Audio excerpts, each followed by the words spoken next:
Hello friends, तो मैं आपका स्वागत करता हूं हमारे चैनल में, जिसमें हम पढ़ रहे हैं आरपीएससी लाइब्रेरियन ग्रेड सेकंड का फुल सिलेबस। और आज का हमारा जो टॉपिक है वो कॉपीराइट एक्ट। अगर आप दोस्तों चैनल पर नए हैं, चैनल को सब्सक्राइब नहीं किया है, चैनल को सब्सक्राइब कर लीजिए। साथ ही डिस्क्रिप्शन बॉक्स में टेलीग्राम चैनल का लिंक है, वो लिंक पे आप ज्वाइन कर सकते हैं टेलीग्राम चैनल को भी। तो आइए स्टार्ट करते हैं बिना किसी देरी के। Copyright act. The Copyright Act is a crucial piece of legislation that governs the protection of intellectual property rights, specifically regarding original works of authorship। ठीक है, मान लीजिए अब कोई भी व्यक्ति है जो अपना सॉन्ग लिखता है ना। तो आप पहले YouTube में आप डालते थे तो आपने देखा होगा कि उस पर है ना, मतलब स्ट्राइक आ जाती थी कि आपने ये गाना यूज़ आप नहीं कर सकते, है ना। इसके अलावा ओरिजिनल वर्क्स ऑथरशिप हो गई, है ना। किसी ने अपनी कोई किताब लिखी है तो वो उसका ओरिजिनल वर्क है। किसी ने कोई पेटेंट करवाया है तो ये वो उसका एक ओरिजिनल वर्क है ना। ठीक है। Regarding original works of authorship in India, the copyright act was first enacted in 1957 and since been amend to align with evolving technology and international standards. सबसे पहला कॉपीराइट एक्ट जो है फर्स्ट इंडिया में intact हुआ 1957 में। कब intact हुआ? 1957। Question आपसे पूछा जा सकता है ना। और उसके बाद धीरे धीरे इसमें कई अमेंडमेंट होते रहे टेक्नोलॉजिकल और इंटरनेशनल स्टैंडर्ड्स के अकॉर्डिंग। आइए जानते हैं कॉपीराइट एक्ट के बारे में कुछ चीज़ें। Purpose: The Copyright Act aims to promote creativity, innovation and dissemination of knowledge by granting creators exclusive right of their work for a limited period। अब जनरली क्या होता है कि 20 ईयर्स के लिए, है ना, जैसे 20 ईयर्स के लिए किसी ने भी अगर कोई गाना बनाया है, गाना गाया है किसी कंपनी ने, या फिर कुछ भी कोई रिसर्च वर्क किया है, तो वो एक लिमिटेड पीरियड के लिए उसका उस पर उसका अधिकार है। अगर कोई भी व्यक्ति उस चीज़ को यूज़ करता है तो वो उससे पैसे ले सकता है। It balances the interest of creators and users by providing legal protection for copyright works while also allowing for certain exceptions and limitation for purpose such as education, research and public access। है ना। ये क्या करता है, creator और user को एक legal protection provide कराता है कॉपीराइट वर्क्स से, है ना। और कुछ सर्टेन एक्सेप्शन को अगर छोड़ दिया जाए, लिमिटेशन है, लिमिटेशन जैसे एजुकेशन, रिसर्च और पब्लिक एक्सेस को लेकर, है ना। तो कहीं ना कहीं ये जो लोग जो नई चीज़ें क्रिएट कर रहे हैं उनके लिए एक फ़ायदेमंद चीज़ है। स्कोप ऑफ प्रोटेक्शन अगर बात करते हैं, copyright act protects a wide range of original works including literary.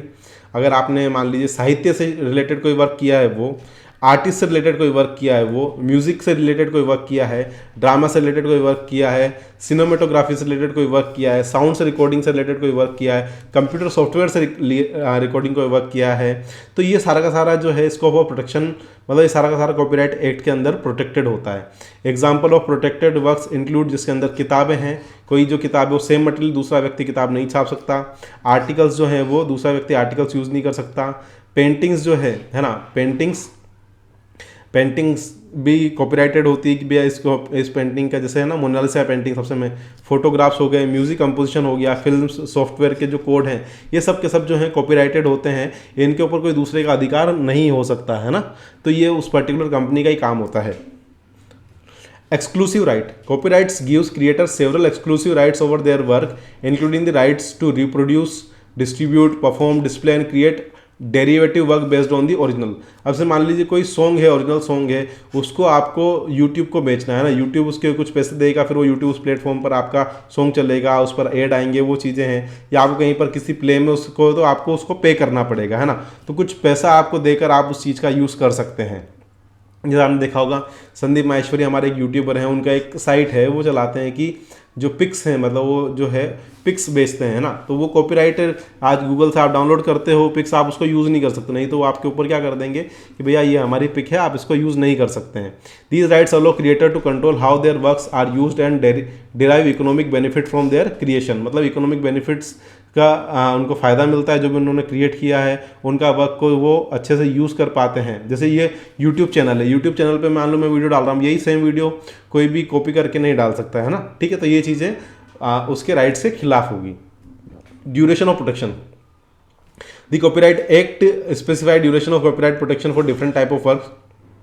Generally the term of copyright protection last for the life time of the author plus 60 year after their death. Generally जो पहले जो थी normal copyright की बात करें तो पूरा उम्र जब तक वो जिएगा तब तक, है ना, और उसके बाद 60 साल और। ये उसका कॉपीराइट उसके ऊपर रहेगा। In the case of anonymous and pseudonymous works, cinematography film, sound recording works, government, the duration of protection varies. जो इस बार टाइप का वर्क होता है उसके अंदर जनरली जो है 20 ईयर्स की प्रोटेक्शन आज की तारीख में दी जाती है, ठीक है।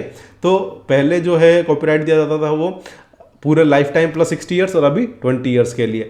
एक्सेप्शन एंड लिमिटेशन की अगर हम बात करें कॉपीराइट एक्ट में, copyright act provides the for certain exception and limitation to copyright protection to balance the interest of creator and users. This exception including provision for fair use, fair dealing, educational use, library and archival use, research and private study, criticism and review, news reporting, parody और satire, है ना। जैसे अब news report के लिए मान लीजिए आप वीडियो चलाना है तो वो सेम वीडियो जो है न्यूज़ के लिए आप चला सकते हैं ना। जनरली कहीं से मान लीजिए वीडियो मिला है ना, मोदी जी ने कोई तस्वीर शेयर करी है तो वहाँ पर आपको उसको क्रेडिट देकर आप उसकी चीज़ें यूज़ कर सकते हैं, है ना। जिसके अंदर एजुकेशनल यूज़ के लिए भी आप वो चीज़ें यूज़ कर सकते हैं। अब एक ही बुक है, अब आप पीडीएफ से पढ़ रहे हो, वैसे वो पीडीएफ से पढ़ना सही नहीं है क्योंकि उस ऑथर ने बुक लिखी है, आप लोग पीडीएफ बना के पढ़ लेते हो, लेकिन अब पढ़ ही रहे हो, है ना। उसमें ऑथर को तो कुछ मिल नहीं रहा है पीडीएफ का, डायरेक्ट आप सीधे डाउनलोड कर लेते हो, ठीक है। तो ये चीज़ है कहीं ना कहीं, बस उससे ये कि उसका नाम हो रहा है, उसका फ़ायदा हो रहा है थोड़ा सा, ये चीज़ है। बाकी पीडीएफ का कोई पैसा आपको देना नहीं पड़ता, आप डायरेक्ट डाउनलोड कर लेते हो पीडीएफ, है ना। तो ये कुछ एक्सेप्शन और लिमिटेशंस हैं कॉपीराइट एक्ट की। इन्फोर्समेंट की बात करते हैं दोस्तों। आप अभी तक मेरा वीडियो देख रहे हो और सब्सक्राइब नहीं किया, है ना, गलत बात है। सब्सक्राइब कर दीजिए, डिस्क्रिप्शन बॉक्स में लिंक है, टेलीग्राम चैनल ज्वाइन कर लीजिए। The copyright act includes provision for enforcement of copyright including civil remedies such as injunctions, damages, account of profit as well as criminal penalties for copyright infringement. अगर कोई copyright infringement करता है तो उसके ऊपर criminal penalties लगेगी, उसके ऊपर पैसा लगेगा, डैमेज लगेंगे, है ना। प्रॉफिट का जो अकाउंट है वो उसको देना पड़ेगा, ठीक है। डैमेजेस उसको हो सकते हैं अगर कोई कॉपीराइट को मतलब एनफोर्समेंट को अलाउ नहीं करता है या उसका गलत तरीके से यूज़ करता है। It also establish copyright officers and tribunals to facilitate copyright registration, licensing and dispute resolution. तो इस टाइप के कुछ ऑफिसर्स हैं जो कॉपीराइट रजिस्ट्रेशन को देते हैं, लाइसेंसिंग करते हैं, डिस्प्यूट को रेजोल्यूट करते हैं। तो इस टाइप से हम लोग एनफोर्समेंट की तरफ काम कर सकते हैं। Amendments. The Copyright Act has been amended several times to address emerging issues and align with international treaties and agreements such as Berne Convention and the Agreement of Trade-related Aspect of Intellectual Property Rights. Full form पूछी जा सकती है TRIPS की।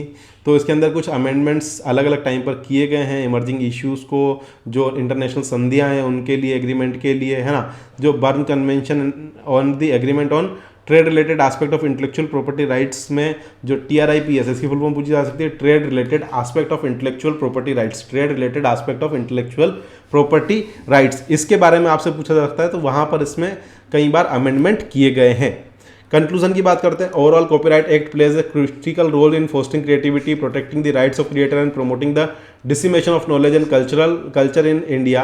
It provides a legal framework to balance the interest of creators, user and society as a whole in the digital age. तो ये जो creator हैं, जो यूज़र हैं, जो सोसाइटी के सारे लीगल फ्रेमवर्क हैं, उनके इंटरेस्ट को बनाए रखता है, उसका कोई गलत यूज़ ना हो, उसका वो देता है इस डिजिटल एज में, है ना। आई होप आप सबको बहुत अच्छे से समझ में आया होगा। आ रहा है और फिर भी सब्सक्राइब नहीं कर रहे हैं, बहुत गलत बात है। प्लीज़ प्लीज़ प्लीज़ चैनल को सब्सक्राइब कर दीजिए। साथ ही डिस्क्रिप्शन बॉक्स में टेलीग्राम चैनल का लिंक है, तो आप टेलीग्राम चैनल जो है जाकर लिंक ज्वाइन कर सकते हैं। कमेंट करके बताइए क्या अपडेट कर सकते हैं। Thank you so much.